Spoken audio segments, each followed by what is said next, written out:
Nous ouvrons la 8e leçon qui est la suite de la 7e.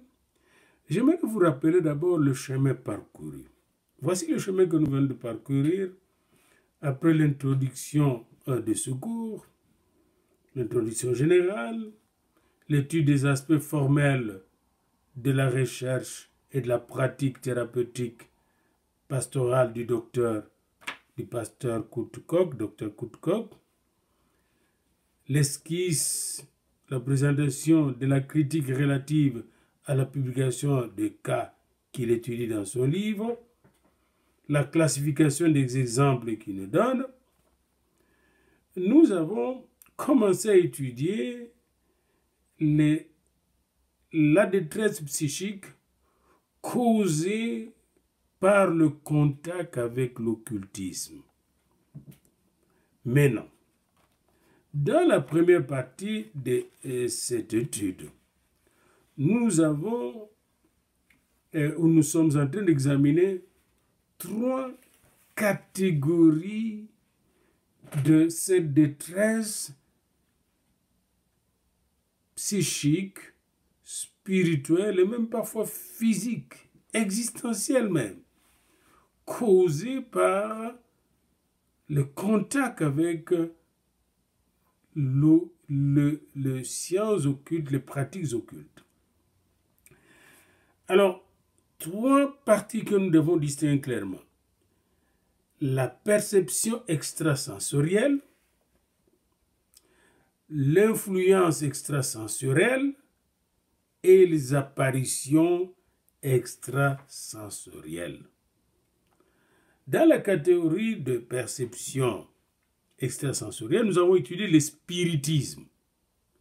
Et dans le spiritisme, il y a l'apparition des morts, la danse du verre, les tables tournantes, les parler en transe et l'écriture automatique. Je répète encore, parmi les perceptions extrasensorielles, il y a le spiritisme. Et dans cette sous-rubrique de perceptions sensorielles qu'est le spiritisme, il y a l'apparition des morts, les gens qui communiquent avec les esprits des morts, 1 Samuel 28, la danse de verre, qui font danser des verres, et qui divinent par ça, les tables tournantes, les parler en transe des médiums, l'écriture automatique. 5 choses que nous avons examinées. Puis, après le spiritisme, nous avons vu la cryptesthésie. La cryptesthésie. Et dans la cryptesthésie, nous avons vu 4 choses. Les rêves prémonitoires, la télépathie, la voyance, les seconds sens ou la cryptesthésie sensorielle. Dans la cryptesthésie, qui est la deuxième catégorie de perception extrasensorielle, nous avons vu d'abord les rêves prémonitoires, ensuite la télépathie, la voyance et le second sens enfin ou la cryptesthésie sensorielle. Puis est venu toujours dans la catégorie de perception sensorielle, nous avons vu la mancie, la divination, la mancie. Et là, nous avons vu, entre autres, la cartomancie, la chiromancie, l'astrologie, la baguette et le pendule. Cartomancie, chiromancie, astrologie ou astromancie, moi je dirais, baguettomancie ou baguette, pendulomancie ou le pendule. Et après les perceptions extrasensorielles, nous sommes passés aux influences extrasensorielles. C'est la deuxième section de ces chapitres sur les aperçus de la détresse psychique produite par le contact avec l'occultisme. Les influences extrasensorielles, nous allons étudier dans cette rubrique 8 thèmes, 8 sujets. 1. L'hypnose utilisée par le profane. Nous avons vu ça, l'hypnotisme. 2. Le magnétisme guérisseur. Les gens qui guérissent par le magnétisme. 3. La conjuration magique. Les gens qui conjurent. 4. Avec la conjuration magique, nous avons vu aussi, en plus de la suggestion, le sortilège. 4. La suggestion mentale. Une suggestion mentale qui est un prolongement et un approfondissement de l'hypnose. Nous allons voir la magie noire maintenant et la magie blanche dans cette leçon. Les pactes de sang, nous allons le voir aussi dans cette leçon. Les pactes de sang avec les diables, c'est diabolique. Le fétichisme, puis les incubes et le succube. Parce que quand nous verrons les incubes et les succubes, c'est là que vous allez voir ce qu'on dit en Afrique partout un peu, maintenant les femmes de nuit et les hommes de nuit. Les incubes et les succubes. Voilà donc les influences extrasensorielles. Je répète, 1. L'hypnose utilisée par les profanes, mais même avec les médecins. J'ai ajouté le magnétisme guérisseur. 2. La conjuration magique, la suggestion mentale, la magie noire et la magie blanche, les pactes de sang avec le diable, le fétichisme, les incubes et les succubes. Et alors, la troisième section de cette partie portant sur les aperçus portant sur un aperçu de la détresse psychique produite par le contact avec l'occultisme. Donc, ce survol de la détresse psychique produite par le contact avec l'occultisme. La troisième partie de ce survol portera sur les apparitions extrasensorielles. Donc, vous avez les perceptions extrasensorielles, les influences extrasensorielles, troisièmement, les apparitions extrasensorielles. L'étudiant qui examine cette partie doit connaître, bien définir, qu'est-ce que signifie une perception extrasensorielle, qu'est-ce que signifie une influence extrasensorielle et qu'est-ce que signifie une apparition extrasensorielle, comme la matérialisation et les apparitions de revenants. C'est ce que nous allons voir là, nous verrons là. Alors c'est très important pour vous de savoir bien définir ces trois sections. Les perceptions extrasensorielles, l'influence extrasensorielle et les apparitions extrasensorielles. Je vous annoncerai la partie suivante, les autres leçons, quand nous arriverons à ces chapitres. Pour le moment, nous poursuivons notre leçon sur l'influence extrasensorielle et nous sommes en train d'examiner la problématique, n'est-ce pas, je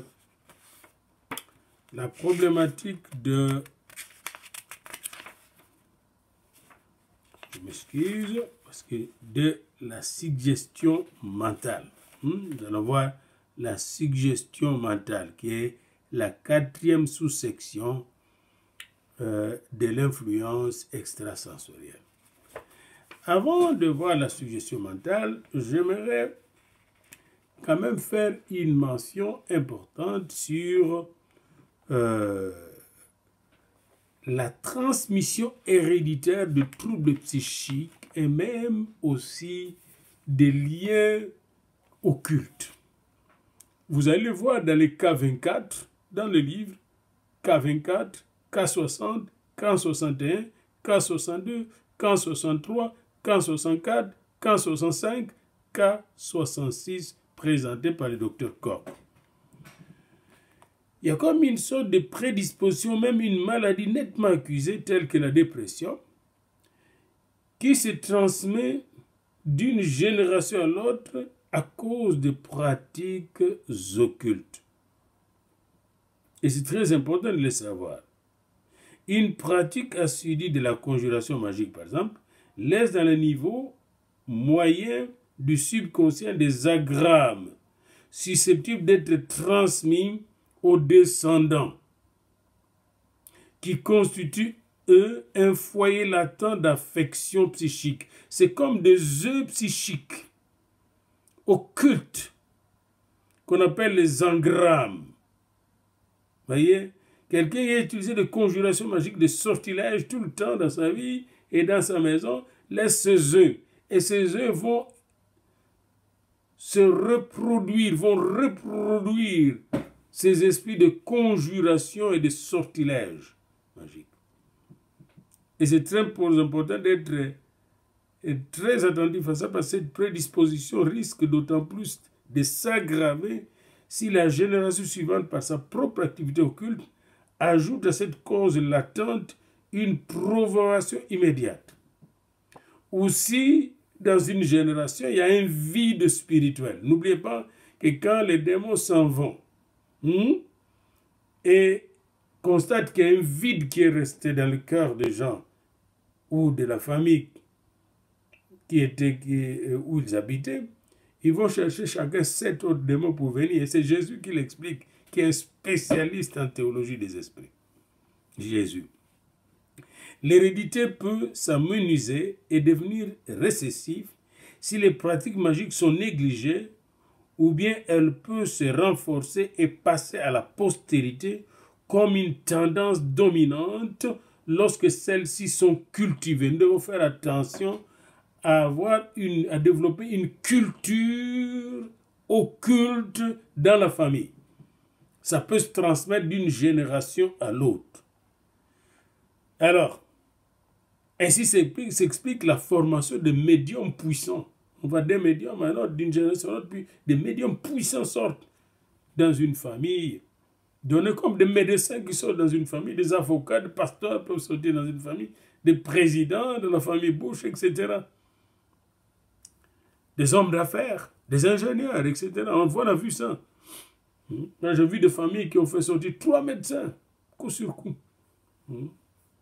Dans notre famille élargie, il y a beaucoup de médecins, puis des pasteurs, puis des ingénieurs, des professeurs, des enseignants, etc. Je vois ça. C'est après 3 générations que se manifeste une capacité particulièrement forte dans ces domaines. À la 2e ou la 3e génération apparaît tout d'abord les dons de double vue. Comme nous l'avons dit, comme nous le voyons dans ces livres, lisez bien ces livres. Puis viennent aussi les somnambulismes, les dédoublements psychiques et enfin une sensibilité générale affinée à l'égard de phénomènes parapsychiques. Il faut s'en débarrasser. Selon l'état de nos connaissances actuelles, la conjuration aurait pour résultat, premièrement, des troubles psychiques et deuxièmement, des développements de facultés médiumniques.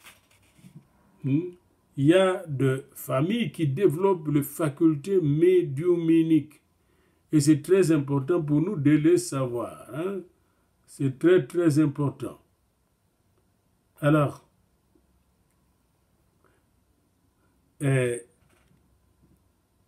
on peut limiter les dégâts et même guérir des familles entières. Et j'ai déjà vécu des expériences comme ça, toute une famille qui était plongée dans l'occulte. Puis en une nuit, toute la famille est arrivée à la repentance. Ils ont remis, et la famille a remis tous les laboratoires qu'elle avait. Et le Seigneur a fait une délivrance. Et c'était vraiment radical. L'inceste et toutes les choses qui étaient dans la famille étaient totalement transformées. Alors, ces pratiques occultes peuvent aussi aller de pair avec des maladies chroniques dans cette famille. Des maladies qui se transmettent d'une génération à l'autre.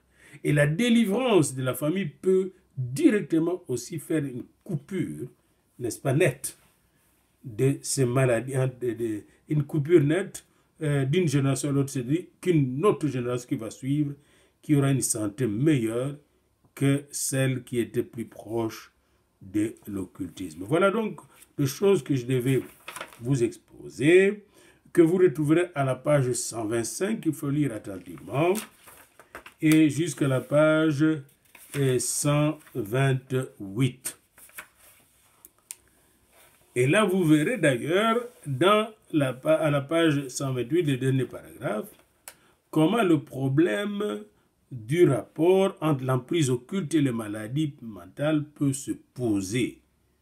Et quand vous avez des gens qui se présentent dans votre église ou dans votre bureau pastoral, qui vous parlent de maladies mentales d'une génération à l'autre, il vous faut toujours chercher si dans cette famille, on n'a pas de pratique de la cartomancie, de pratiques de la chiromancie, des pratiques de lancement de sorts, etc., de sortilèges, la pratique de la sorcellerie, de conjuration magique. Et quand vous découvrez qu'il y a ces problèmes-là, vous identifiez avec précision ces problèmes, vous établissez le rapport entre ces maladies mentales, ces troubles psychiques et ces pratiques, et vous prenez autorité sur les esprits qui sont derrière ces pratiques. Et Dieu fait son travail de délivrance. Dans le domaine de la magie, on voit clairement ce qui arrive à ceux que Dieu livre à leur impulsion. Par exemple, quand Saul était livré à l'esprit mauvais, vous voyez le résultat, comment il s'est comporté. C'est très important de le voir. Et quand Jésus délivrait, on voyait aussi comment les démoniaques se comportent. Maintenant, nous allons continuer à voir les différentes influences extrasensorielles avant de passer dans la leçon qui vient aux apparitions extrasensorielles. Les perceptions sensorielles. La quatrième perception sensorielle, c'est la suggestion mentale. Dans la suggestion mentale, il s'agit d'une émission à distance d'énergie psychique. La personne te bombarde à distance. Et c'est ça même la chose, c'est l'énergie psychique. Et l'étude particulière de ces phénomènes pourrait également se faire sous les rubriques de la télépathie, de l'hypnose et du magnétisme animal, puisque les mêmes symptômes apparaissent dans ces trois domaines, télépathie, hypnose et magnétisme animal, qui sont aussi de perception, des influences extrasensorielles. Tichenor consacre un chapitre à cette forme de suggestion mentale à l'intitulé « Expérience de télépathie pure ». Expérience de télépathie pure. Et il y relate des essais de médecins français d'Usard, médecin d'Usard, vous pouvez googler ça, D-U-S-A-R-T, qui, sans entente préalable, avait endormi et réveillé à distance une jeune fille. La personne est loin, puis l'endort et le réveille. Et dans cette étude, nous consacrons un paragraphe distinct à la suggestion mentale, car le phénomène de l'influence extrasensorielle y est mis en évidence d'une manière toute particulière. Dans le cas 16, nous avons vu qu'une femme de missionnaire transmettait par télépathie à un ami des instructions concernant l'achat des denrées alimentaires.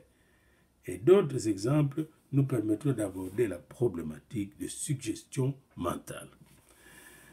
Au cours de 2 campagnes d'évangélisation à Berne, en Suisse, j'ai appris, nous dit Koch, les faits suivants, par un ami missionnaire et un autre homme digne de foi. Près du lac de Thun habite un guérisseur très en vogue. Son nom et son adresse me sont connus. Comme les lois suisses n'autorisent pas les conjurateurs et les charlatans à toucher des honoraires pour leur consultation, ce guérisseur a adopté un autre moyen d'alimenter ses finances. Toute personne qui, après son traitement, ne lui donne pas spontanément 5 ou 10 francs se trouve incapable de reprendre le train. Il lui lance un sort, puis le neutralise. Par suggestion mentale, le magnétiseur tient ses clients sous sa domination. Les employés de la gare sont au courant de la situation et dès qu'ils aperçoivent un voyageur incapable de monter dans un wagon, il lui conseille en riant, allez d'abord remettre 5 francs à X, alors vous pourrez partir. Hein? Vous qui dites que la sorcellerie n'est qu'en Afrique, vous voyez le vrai sorcier en Suisse, capable de neutraliser quelqu'un qui ne lui a pas pu donner de l'argent après la consultation, par suggestion mentale. Dans le ministère pastoral, on rencontre occasionnellement des exemples d'exploitation de cette technique à des fins financières ou sexuelles, mais ils sont rares. Mais on sait des pasteurs, manipulateurs, le gourou, surtout des nouvelles églises, des réveils aux États-Unis un peu partout, qui manipulent la conscience des gens et par suggestion essaient de leur soutirer de l'argent. Mais ils sont rares. En faisant l'inventaire de ces cas, il faut évidemment éliminer les psychopathes sujets dans le domaine sexuel à des hallucinations tactiles ou un délire de persécution. Nous ne retenons ici que les exemples de personnes parfaitement saines qui sont l'objet d'abus. Le problème de l'influence télépathique était déjà soulevé dans les expériences sous C47, C51. Voici un autre exemple d'emprise sexuelle par suggestion mentale. Un exemple d'emprise sexuelle par suggestion mentale. Un intellectuel célibataire avait eu l'occasion de donner des conseils d'ordre spirituel à une jeune fille droite et sérieuse. À la longue, il en résulta une amitié qui provoqua des sentiments érotiques chez l'homme, mais non chez la jeune fille. Ces liens psychiques lui permit d'établir sur elle une forte emprise suggestive, qui l'amena un jour à se donner à lui, comme dans un état de somnolence. Après coup, elle fut épouvantée, mais sans pouvoir se soustraire à une telle contrainte mentale.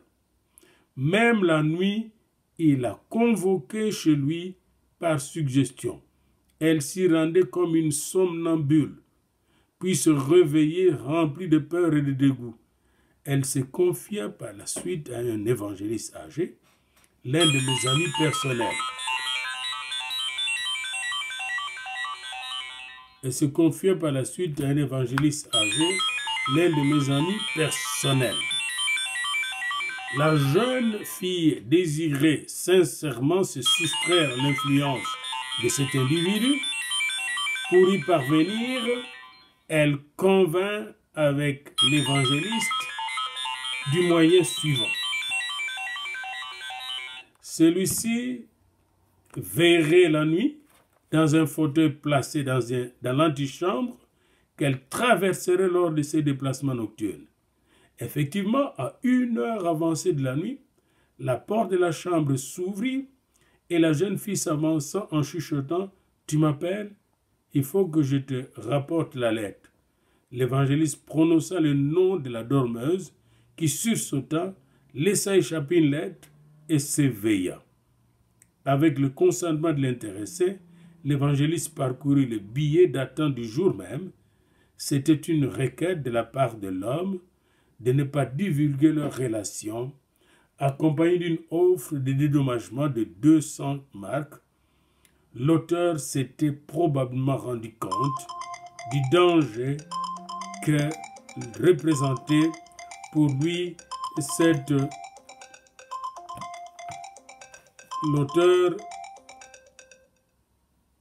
L'auteur donc s'était probablement rendu compte du danger que représentait pour lui cette pièce à conviction, puisque mentalement, il avait suggéré à la jeune fille de la lui apporter. Alors, du point de vue de la cure d'âme, notons que la jeune fille fut totalement délivrée de cette emprise subjective, totalement au nom de Jésus. Par contre, de ce jour et pendant un certain temps, l'évangéliste y a surmonté de grandes expériences de persécution. L'évangéliste était attaqué par le démon. Il y a lieu de soupçonner cet homme d'avoir voulu se venger par suggestion mentale. Alors voyez-vous comment les soldats du diable, les agents du diable, se défendent contre les évangélistes, les pasteurs, les prophètes qui cherchent à libérer les captifs, leurs captifs. Et j'aimerais que vous puissiez prendre le temps de bien lire cet exemple de ce casse. Cet exemple, c'est l'illustration de C67 à la page 129 et aussi à la page C68 à la page 130. Il s'agit donc de la suggestion mentale. Maintenant, passons à la magie noire et magie blanche, dont on parle beaucoup, surtout en Afrique et en Europe. Dans son ouvrage Médecine et culture, le professeur Diepgen donne une définition de la magie basée sur sa connaissance de la pratique médicale au Moyen-Âge. Et magique, tout acte qui, sans être cultuel ou technique, vise à influencer le monde extrasensoriel ou la réalité sensible. Je reprends. Parce que vous devez donner dans votre travail la définition de la suggestion mentale et la définition de la magie, puis de la magie noire et magie blanche. Et magique, tout acte sans être cultuel ou technique vise à influencer le monde extrasensoriel. Ce n'est pas un acte cultuel, ce n'est pas un culte. Ce n'est pas une technique. Mais plutôt, c'est un acte qui influence le monde extrasensoriel ou la réalité sensible sans recourir aux techniques et aux cultes. Voilà. Selon cette définition, la magie est à marge de la théologie et de la médecine, bien que ces deux sciences soient obligées de s'en occuper dans la cure d'âme et dans la psychiatrie, parce que les dégâts de la magie atterrissent en psychiatrie et atterrissent dans la clinique du pasteur. L'ouvrage de Diepgen apporte encore des renseignements complémentaires sur ce domaine. Il écrit: nous pouvons y distinguer trois subdivisions selon le moyen utilisé. D'abord, le maléfice. Les magiciens utilisent d'abord le maléfice, c'est-à-dire la sorcellerie faisant appel aux démons et au diable. Le maléfice. Les magiciens peuvent être des magiciens maléfiques qui utilisent la sorcellerie en faisant appel aux démons et au diable. Ça, c'est la première. Puis, les sortilèges pieux, qui, sans appartenir au rite cultuel reconnu, tirent ces moyens de la pensée religieuse courante. Par exemple, utilisation thérapeutique de versets bibliques, formules de prière pour des guérisons, formule de guérison ou imposer les mains, comment faire ça, quelle position prendre, quel cri faire, dès que ça vient comme ça, ça devient magique, ça n'a rien à faire. Jésus n'avait pas une formule de guérison. Vous voyez? Et il sort, la personne, l'esprit sortait. Il n'y a pas d'une fermée de guérison. Pas d'abracadabra. Vous voyez? C'est très important de le savoir. Donc, il y a d'abord les maléfices, c'est-à-dire la sorcellerie faisant appel aux démons et au diable, c'est la magie. Il y a le sortilège pieux, qui, sans appartenir au rite cultuel reconnu, tire ses moyens de la pensée religieuse courante, utilisation thérapeutique de versets bibliques, formule de prière, quand vous faites le premier de prière de Vierge, je vous salue Marie, je vous salue Marie, je vous salue Marie, je vous salue notre Père, oui, ça devient de la magie. Ça devient de la magie. Et enfin, la magie dite naturelle, qui, sans se rattacher aux deux formes précédentes, assume l'existence de forces mystérieuses qui dépassent le domaine purement matériel tout en demeurant dans le cadre de la création. Elle cherche à influencer ces forces-là et à tirer des effets occultes. La magie naturelle qui va s'appuyer sur des choses occultes comme des fétiches là qu'on utilise pour influencer les gens, toucher les gens. Donc vous avez ces trois aspects de la magie, à savoir le maléfice, les sortilèges et rien enfin la magie dite naturelle. Celui qui s'occupe de cas de magie dans la queue d'âme est frappé par le fait que les moyens utilisés n'ont pas varié depuis le Moyen-Âge. La magie est presque la même. La définition de Diepgen est parfaitement valable en tout point dans la situation actuelle et dans toutes les cultures. Dans le ministère pastoral, on rencontre essentiellement des cas qui ressortissent aux deux premières catégories, c'est-à-dire aux maléfices et aux sortilèges. Et maléfices et sortilèges constituent justement la sorcellerie. C'est pourquoi vous ne pouvez pas vraiment distinguer la magie de la sorcellerie. Nous l'avons donc déjà dit, la magie noire invoque le diable ou les démons. Dès que nous avons parlé de invocation du diable et des démons, ça c'est la magie noire. Tandis que la magie blanche utilise les noms de la Trinité, des versets bibliques, des psaumes entiers ou d'autres symboles religieux, comme ça. Mais la magie noire, c'est le diable et le démon. La magie blanche va utiliser Dieu, la Trinité, tout ça. Jamais Jésus-Christ. Jamais Jésus-Christ. Parce que Dieu, on peut le confondre avec d'autres dieux. Mais Jésus-Christ, on ne peut pas le confondre, le Fils de Dieu béni éternel. C'est pourquoi Dieu nous l'a donné. Et la parole vivante, la lumière du monde, le sel de la terre nous est donné par Jésus-Christ. Quand nous sommes en lui, nous devenons sel de la terre et lumière du monde. Alors, magie noire, sortilège de persécution, de vengeance, de défense, de guérison, etc. Magie blanche, sortilège de protection, de défense, de guérison, de fécondité, etc. Quand on veut attaquer, on utilise la magie noire. On veut se protéger, on va utiliser la magie blanche. Les sortilèges de persécution et de vengeance apparaissent uniquement en magie noire. Et à cela s'ajoute l'envoûtement mortel pratiqué par le primitif, dont le papou de la Nouvelle-Guinée. Les autres formes d'incantation sont communes aux deux catégories. Et aujourd'hui, je constate, j'ouvre une parenthèse, je ferme, que tous les cultes des morts que nous avons maintenant à Kinshasa surtout, et de la magie noire. Toutes les dépenses qu'on fait pour les enterrements, et tous les cultes, la façon dont on parle aux morts, c'est de la magie noire. Parce que justement, le diable est le maître de la mort. Oui, Dieu est au-dessus de la mort et domine la mort, mais le diable, il s'appelle la mort. Et Dieu s'appelle la vie. Je ferme la parenthèse. Cas 69. Une femme me confiait que, pendant un certain temps, son fils âgé de 12 ans poussait des cris déchirants chaque nuit. À la même heure, il vous faudra d'abord, comme l'enfant ne souffrait de rien pendant le jour, la mère s'inquiétait de ces scènes nocturnes. Elle s'adressa à une occultiste. Celle-ci déclara que l'enfant était victime de persécutions magiques et qu'il fallait employer un charme protecteur, c'est-à-dire utiliser la magie blanche contre la magie noire.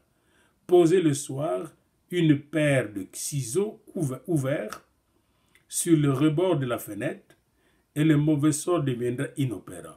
La mère suivit les conseils. L'aspect déconcertant de l'affaire, c'est que les cris du garçon cessèrent effectivement. Mais quelles étaient les conséquences à long terme? C70, un paysan prisonnier de guerre qui n'avait jamais eu de troubles psychiques dans sa vie, fut assez rapidement rapatrié. Son camarade, fils d'une voisine, était encore porté disparu. Celle-ci, très affectée, enviait la joie du voisin revenu. Ces rapports tendus, humainement fort compréhensibles, provoquèrent de cauchemars chez ces derniers. Il avait en dormant l'impression d'être étranglé par la voisine. Et parfois dans son rêve, il l'entendait lui dire « Il faudrait bien que tu crèves ». Cet homme tourmenté s'en alla consulter un occultiste qui lui déclara « Ta voisine te poursuit en te jetant un sort. Je vais faire ce qu'il faut pour qu'elle cesse. Rentre chez toi, ça s'arrangera. » Effectivement, le cauchemar cessèrent de ce moment-là. Quelque temps après, L'ancien prisonnier se présenta à nouveau chez l'occultiste, disant qu'il était bien délivré de cauchemars, mais que maintenant cette femme s'en prenait à ses bêtes. L'une après l'autre périssait. Le conjurateur promit aussi de régler cette situation. Il remit à notre homme des petits billets porteurs d'une formule magique à mêler au fourrage du bétail. Ainsi fut fait, et de nouveaux succès étonnants, l'épisodie s'arrêta.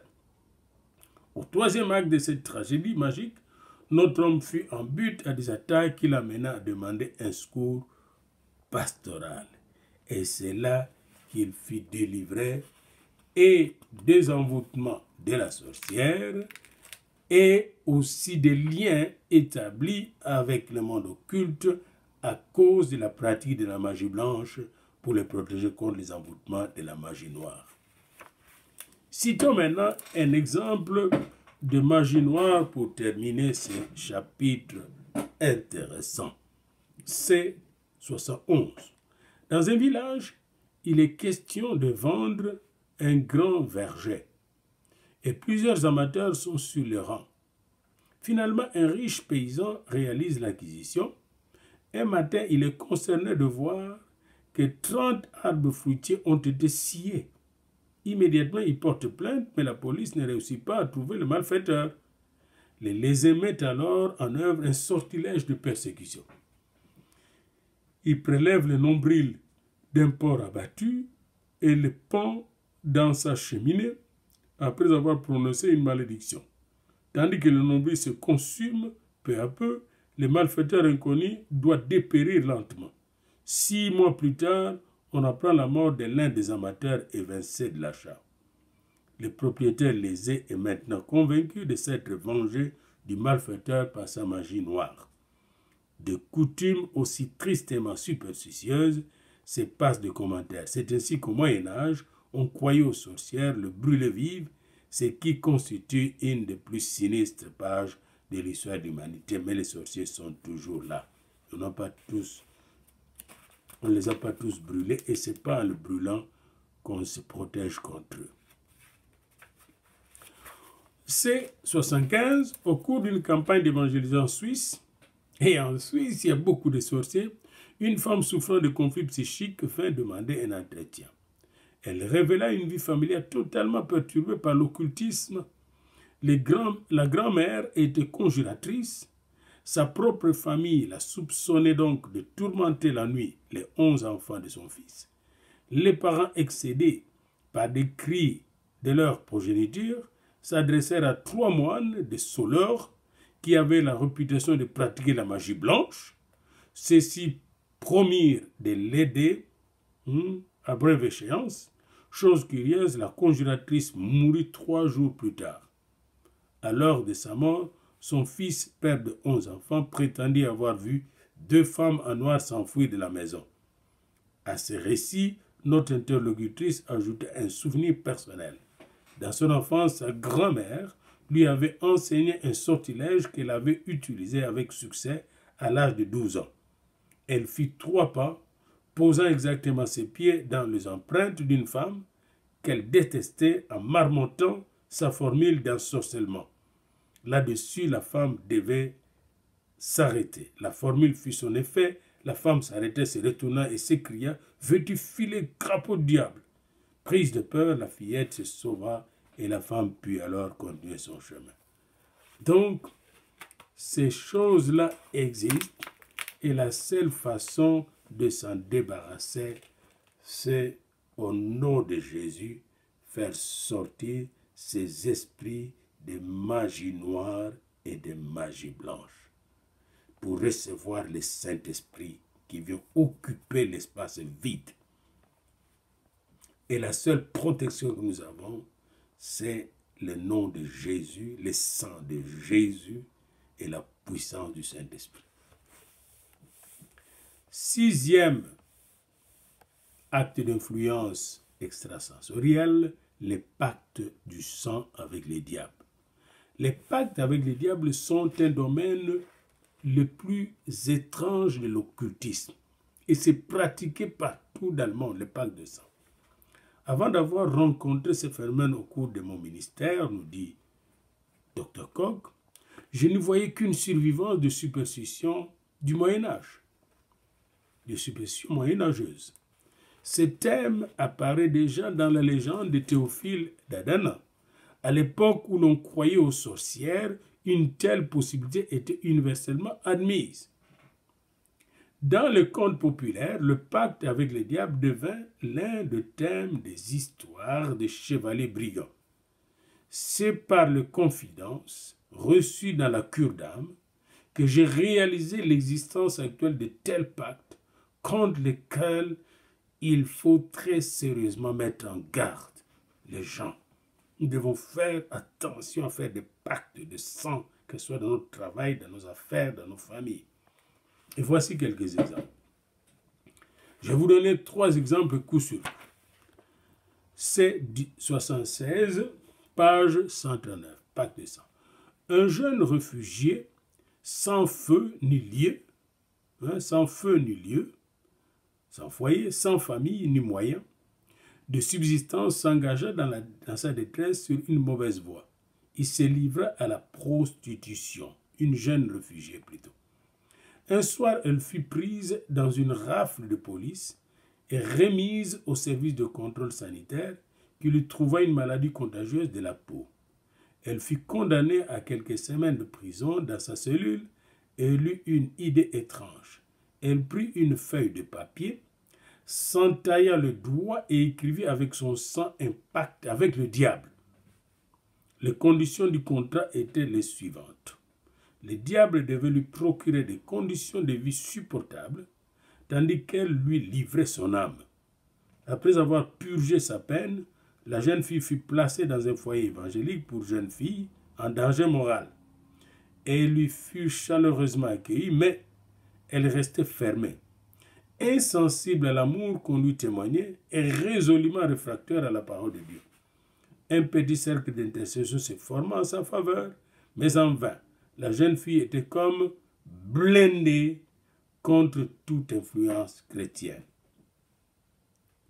Cas numéro 77, page 139-140. Une jeune fille occupait en Allemagne une position en vue au temps du Troisième Reich de Hitler.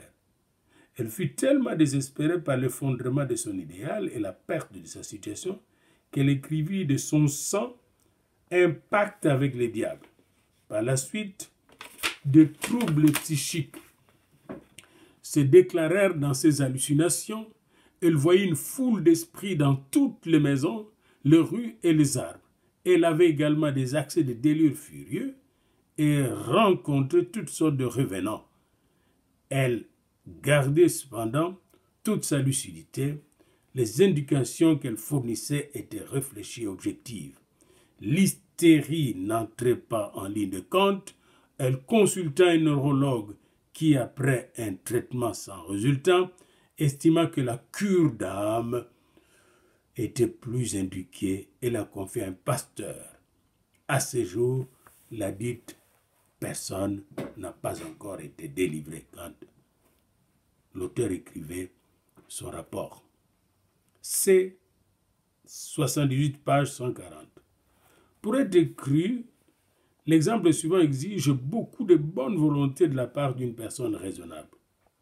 Au cours d'un effort d'évangélisation, un artisan demanda un entretien pour son cousin psychiquement malade. Comme il s'agissait d'un cas difficile, on avait demandé l'assistance d'un conseiller presbytéral chrétien en âge engagé. 3 personnes étaient donc réunies par le pasteur. Comme il faisait sombre, on avait fermé les volets et allumé la lumière. Notre malade s'est mis à raconter l'expérience suivante. En 1935, il voulait se marier. Ni sa fiancée, ni lui n'avaient l'argent nécessaire pour meubler une chambre à coucher. Au restaurant, une de ses connaissances lui conseillait de conclure un pacte avec le diable et de lui demander 500 marks. À minuit, pose ton contrat sur la table, éteins la lumière et crie 3 fois « Lucifer, viens ». L'homme suivit ses conseils. « Au nom de Jésus, tu ne viendras pas ici. » Et il s'entailla un doigt et rédigeant la demande de 500 marks avec l'engagement de livrer son âme en contrepartie. À minuit, il cria 3 fois ce qu'on lui a dit de crier, la formule. Subitement, il se sentit très mal à l'aise, 2 yeux flamboyants le regardaient, puis une main exsangue passa sur la table. L'homme effrayé fit dans la lumière. Il y avait là une liasse de billets d'une valeur de 500 marks. Son propre papier avait disparu, remplacé par un autre portant l'inscription « Demain soir à minuit, viens à la croisée de route au-dessus du village ». Très inquiet, l'homme décida de ne pas se présenter au rendez-vous. Pourtant, la deuxième soirée venue, il se sentit poussé par une force irrésistible. Il s'arma d'un pistolet sorti. Au carrefour, il vit une silhouette effroyable, mi-homme, mi-bête. Il vida tout son chargeur dans sa direction et elle disparut. Le plus étrange, c'est que les 500 marks étaient toujours en sa position et que personne n'était venu le lui réclamer. En lui avouant qu'on lui avait joué une farce, il acheta donc la chambre à coucher et se maria. Mais l'inquiétude ressentie à la réception de l'argent ne devait plus le quitter. Il lui arrivait souvent de se sentir harcelé par de furies, son regard devint incertain, son visage se creusa de rides, ses cheveux blanchirent. À 43 ans, lors de sa conversion, il avait l'air de quelqu'un de 70 ans. Pendant son récit, qui dura 2h30, les 4 hommes furent effrayés de temps en autre par des coups frappés à la fenêtre. Chose curieuse, bien que le volet fût fermé, le choc n'avait pas la résonance sourde du bois, mais celle du verre. Malgré son aveu, l'homme ne put échapper à son inquiétude. Et c'est la pastorale qui fait son travail pour l'amener à la délivrance. Gloire et louange à notre Dieu qui délivre du pacte de sang. Et si vous avez fait un pacte de sang, eh bien nous brisons ce pacte au nom de Jésus. Septième influence extrasensorielle, le fétichisme. Il existe une vénération superstitieuse de fétiches, amulettes, talismans. Il y en a beaucoup en Afrique, comme en Inde et en Europe. Le mot fétiche dérive du portugais féticio, fétisso, charme, et du bas latin factitius, magique, efficace. Dans l'histoire de religion, on entend par fétiche un objet matériel auquel on attribue une âme. Même les médailles qu'on met, médailles telles simples pour la protection contre les accidents, Saint-Christophe, c'est des objets fétiches. Les amulettes qui viennent du latin amuletum signifient moyen de défense pour se protéger. Et beaucoup de gens ont des objets de défense dans leur corps. Le président, un président qui était un général béninois qui est devenu chrétien plus tard, avait des kilos d'amulettes sur lui pour se protéger. Quelques illustrations du temps de mes études, nous dit le professeur 144, le professeur Koch, qui est professeur aussi de théologie pratique et docteur en théologie pratique et pastorale. Du temps de mes études, j'occupais la chambre 12A d'un foyer d'étudiants. Lors d'un contrôle, je m'aperçus que 12A remplaçait le chiffre 13. Il y avait donc une chambre 12, puis une 12A, une 14, etc. Et ceci dans une ville universitaire, l'esprit éclairé. Mais l'histoire ne s'arrête pas là. Plus tard, le directeur du foyer voulut occuper cette pièce. Il fit venir le peintre et lui ordonna de changer le numéro 12A en 13. Le peintre demandait « Que va-t-on faire de cette chambre ?» Le directeur répondit que ce sera sa chambre à coucher. Le peintre refusa d'exécuter le travail en s'écriant « Je ne veux pas être responsable, s'il vous plaît. Et s'il vous arrive un malheur dans cette chambre. » Le peintre n'avait donc pas bénéficié de lumière scientifique de l'université voisine.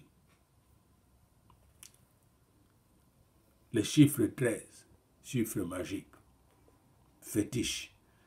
Ce 81 janvier 1950, un quotidien publiait la nouvelle suivante, dont je ne puis personnellement garantir l'authenticité, vu qu'il s'agissait d'un communiqué de presse. Le sous-marin anglais Laurentin devait prendre la mer le vendredi 13 janvier 1950. La date comportait un double présage défavorable qui entraînerait certainement une catastrophe. Les capitaines renvoyaient l'appareillage au lendemain matin, mais comme le départ du sous-marin avait été annoncé pour le 13 et non le 14, il appareilla, entra en collision avec un bâtiment suédois et sombra immédiatement. Selon le communiqué, il y eut 90 morts. Dans ces cas de superstition, la superstition était responsable du drame. Cas numéro 82. La mère d'une fillette malade, âgée de 12 ans, avait consulté de nombreux médecins, mais en vain. Tous les traitements restaient sans résultat. Finalement, elle demanda de l'aide à un évangéliste aussi bien pour elle-même que pour son enfant. Elle passa plusieurs semaines au foyer dirigé par cet homme sans qu'il y eût une amélioration dans l'étrange état de sa fille. Un jour, l'évangéliste remarqua au cou de la fillette un pendentif fixé à une chaînette. Il demanda à la mère de le lui donner. Celle-ci refusa d'abord sous prétexte qu'on lui avait formellement interdit de l'enlever, sous peine d'une aggravation de la maladie. Le serviteur de Dieu, qui s'y connaissait en pratique occulte, expliqua à la femme ce qu'il en était et obtint d'elle la remise de l'amulette. Je termine juste un cours et j'arrive. Je termine un cours et j'arrive.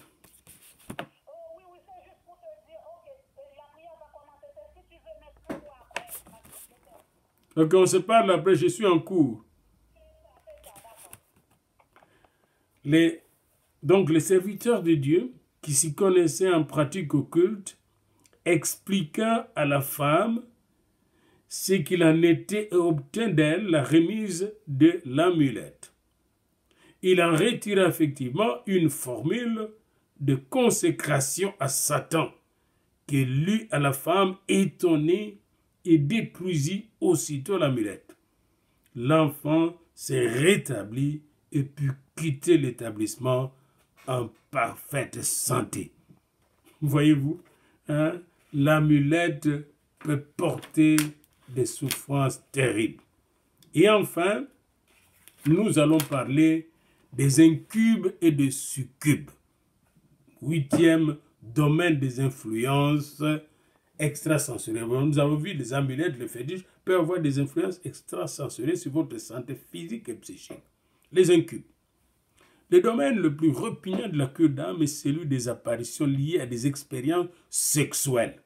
À la page 148, 149, ce livre était écrit au début des années 70. Donc, les démons sexuels ne sont pas du tout des découvertes de combats spirituels ou que sais-je encore. Bien avant, c'était même établi. C'est parce que, souvent au Congo, des choses comme le réveil spirituel n'a pas commencé à Kinshasa dans les années 80. Les gens étaient en retard depuis les années 70 et à travers la Ligue pour la lecture de la Bible. Si vous demandez au pasteur Kabisekela, il va vous en parler. Déjà là, il y avait des délivrances. Et je me rappelle avoir donné des conférences sur l'occultisme et la cure d'âme en m'inspirant de ces livres de Koch et de l'ouvrage de notre ami Maurice Ray. Et à ce moment-là, je venais de terminer mes études de philosophie. J'étais né de nouveau rempli du Saint-Esprit. Je connaissais bien notre vision du monde, africaine du monde, qui est la même vision animiste du monde entier, de la croyance aux esprits des morts, etc. Eh bien, j'étais dans ces croyances-là comme jeune, et j'ai dû m'en débarrasser en venant à Jésus. J'ai dû être délivré, dépouillé de ces croyances, et puis j'ai commencé à délivrer d'autres personnes. Le renouveau charismatique, c'était le premier réveil. à travers la Ligue, ça touchait les catholiques, ça touchait beaucoup de protestants, les catholiques surtout. Hein, ça commençait à la Ligue. Hein. Cato était la base à Kinshasa. Hein. Et la Ligue était partout dans le monde, donc le réveil touchait partout dans le monde. Et dans le monde universitaire, c'était aux États-Unis d'Amérique, dans des universités, hein, et ce réveil a touché l'Église catholique, qui, à travers le mouvement de Aggiornamento, a introduit la prière spontanée et la méditation et la proclamation de la Bible. Et je me rappelle encore quand j'arrivais à la grande paroisse catholique en ville. Et je ne sais pas pourquoi cette grande paroisse n'était pas conçue comme une grande cathédrale, parce qu'elle n'avait plus de stationnement et tout ça. J'oublie maintenant les noms de la paroisse. Et une fois quand j'arrivais le samedi, parce qu'on priait le samedi après-midi, et qu'on louait le Seigneur, parce que j'étais assis, puis le père Verhagen était là, il était aussi un charismatique, puis c'est lui qui prêchait, moi j'étais caché là, il dit « Oh, je ne savais pas que le frère Daniel était là, je lui aurais donné la place de prêcher. » Tellement que le Seigneur nous a mis à part pour cela. Le réveil avait commencé là, pas par nous autres. Papa Kamanda, paix à son âme, merci Bézilé au ciel lui-même, frère Famossi, frère Kabisekela, frère Daniel, tous frères Sidja qui viennent se joindre à nous. Puis c'est comme ça que le réveil a commencé. Il y avait 3-4 prédicateurs à ce moment-là. Et on délivrait déjà de gens de démons sexuels. Hein? Alors, le domaine le plus repugnant de la cure d'âme est celui des apparitions liées à des expériences sexuelles. Certaines personnes sont tourmentées la nuit par des visitations à caractère sexuel. Il ne s'agit pas de rêves érotiques, ni d'éjaculation nocturne, pas davantage d'hallucinations sexuelles des schizophrènes, mais d'expériences vécues à l'état de veille. Et dans l'histoire des religions, des manifestations sont connues sous le nom d'incubes et de succubes. Il s'agit de démons prenant une apparence masculine ou féminine. Quand elles prennent une apparence féminine, on les appelle incubes, et masculine, on les appelle succubes. La Bible y ferait allusion lorsqu'elle relate comment des fils de Dieu s'unirent aux filles des hommes. Genèse 6, 4. C'est ce qu'on a pris pour des mariages d'anges. Une telle notion se rencontre chez divers peuples de l'Antiquité. Les filles de la nuit, Ardat, Lili, faisaient partie de la mythologie assyro-babylonienne. Elles se perpétuèrent dans la tradition judaïque sous le nom de Lilith. Dans l'ère chrétienne, le thème de l'union avec le démon persista. La légende de Saint Antoine rapporte comment le diable se manifesta à lui, entre autres sous forme d'une femme séduisante. Ce sujet se maintint dans la croyance populaire du Moyen-Âge. Le chapitre 6 du 6e livre de Moïse prétend que, la nuit, les démons tentent sexuellement les humains sous la forme de beaux jeunes gens et jeunes filles. Aujourd'hui encore, cette forme d'attaque est souvent mentionnée dans la cure d'âme. Quelques exemples nous donneront une idée plus précise de la détresse psychique des personnes menacées. Une femme a souvent des apparitions nocturnes. Pleinement éveillée, c'est le cas 24, pleinement éveillée, elle voit 5 sangliers se précipiter pour abuser d'elle. Elle crie et elle appelle au secours. Son mari arrive à peine à la calmer. Elle ne voit pas les animaux. Il ne voit pas les animaux, le mari, mais il entend de bruits étranges. K85. Un de mes amis, autrefois missionnaire en Chine, m'a rapporté sur ce pays. Et cette femme sera délivrée par la thérapie pastorale, la cure d'âme. Un de mes amis, cas numéro 85, autrefois missionnaire en Chine, m'a rapporté sur ce pays de faits semblables. Il s'agit de la possession par des renards. Problème bien connu dans l'histoire des missions.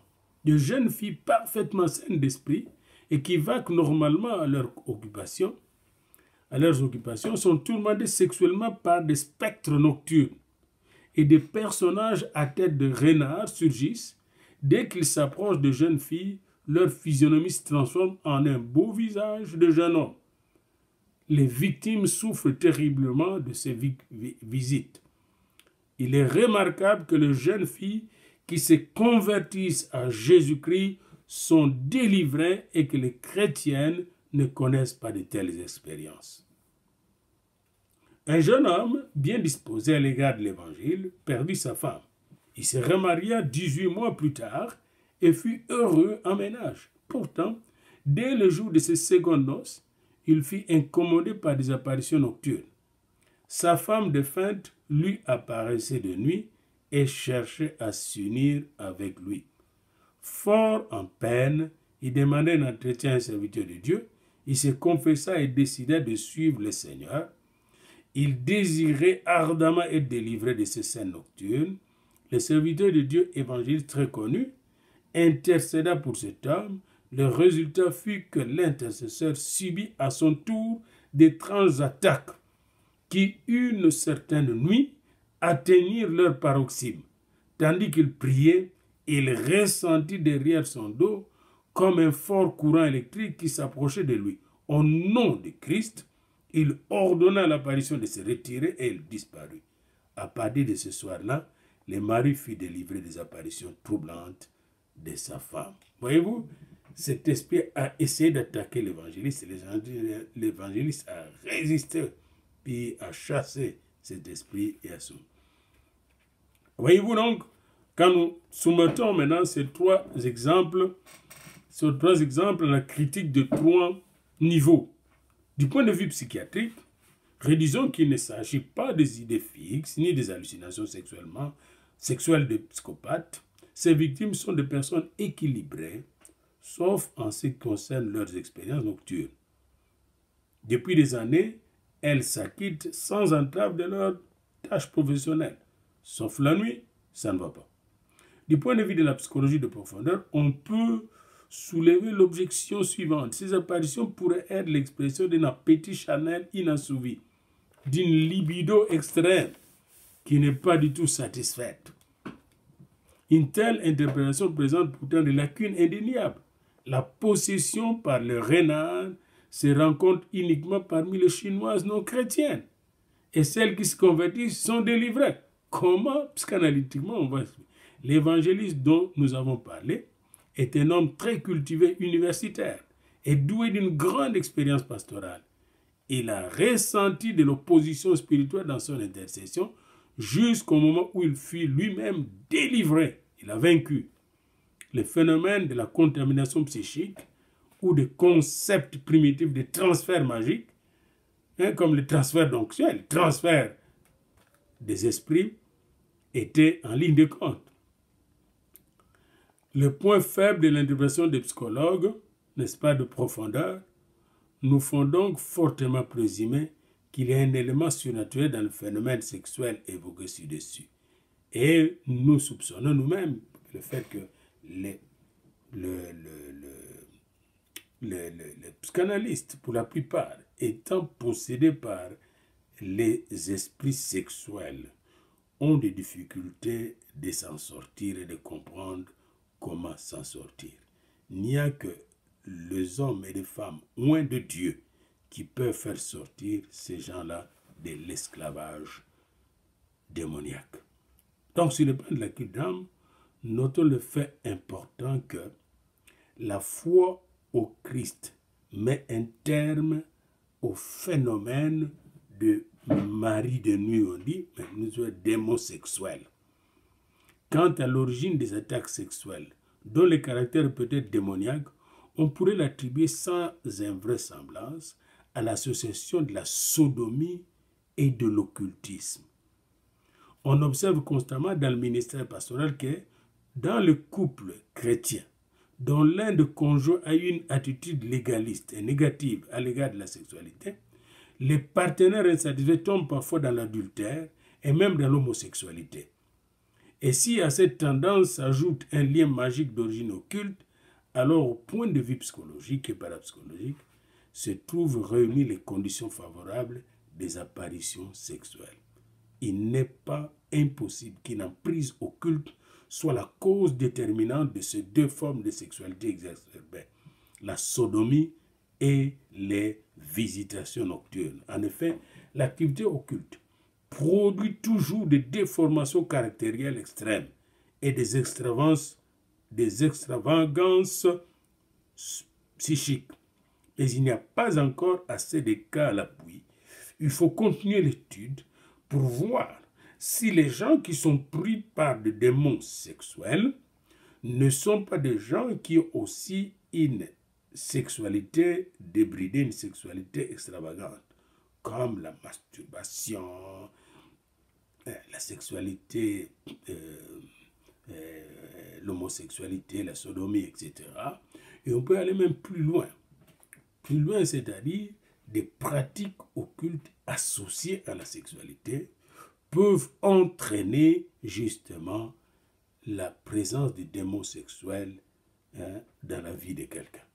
Voilà donc, nous venons de parcourir toutes les influences sexuelles. C'est ici que prend fin l'étude de ces chapitres totalement consacrés aux apparitions, aux influences extrasensorielles. Nous avons étudié ensemble l'hypnose. Qu'est-ce que l'hypnose? C'est votre question à laquelle vous devez répondre. Le magnétisme guérisseur. Qu'est-ce que le magnétisme guérisseur? La conjuration magique. Qu'est-ce que la conjuration magique? La suggestion mentale. Qu'est-ce que la suggestion mentale? Nous avons étudié aussi la magie noire et la magie blanche. Qu'est-ce que la magie? Qu'est-ce que la magie noire? Qu'est-ce que la magie blanche? Les pactes de sang avec le diable. Vous avez vu ces gens-là, non pas entre humains, là, ils ont fait vraiment des pactes avec le diable. Qu'est-ce que signifie le pacte du diable? Le fétichisme. Qu'est-ce que signifie le fétichisme? Les incubes et les succubes. Nous arrêtons ici le 8e chapitre de notre cours. Et dans la leçon suivante, qui sera la 9e leçon, nous arrêtons ici plutôt la 8e leçon, pas le 8e chapitre, la 8e leçon, puis c'est beaucoup de chapitres que nous avons examinés dans cette 8e leçon, je m'excuse. Dans la 9e leçon, nous étudierons les apparitions extrasensorielles, la matérialisation et les apparitions de revenants. Que le Seigneur Dieu vous bénisse et vous protège et vous garde. Soyez toujours loin et guidés par le Saint-Esprit et demeurons protégés par Jésus-Christ. Son sang précieux nous protège et la puissance de son esprit nous donne l'autorité de marcher sur les serpents et les scorpions et sur toute la puissance de l'ennemi. Ni l'hypnose, ni le magnétisme guérisseur, ni la conjuration magique, ni les suggestions mentales, ni la magie noire et la magie blanche, ni les pactes de sang et de diable, ni le fétichisme, les incubes et les succubes, ni les sorts ne pourront triompher dans notre vie. À lui la gloire et à nous la joie de les servir. Amen.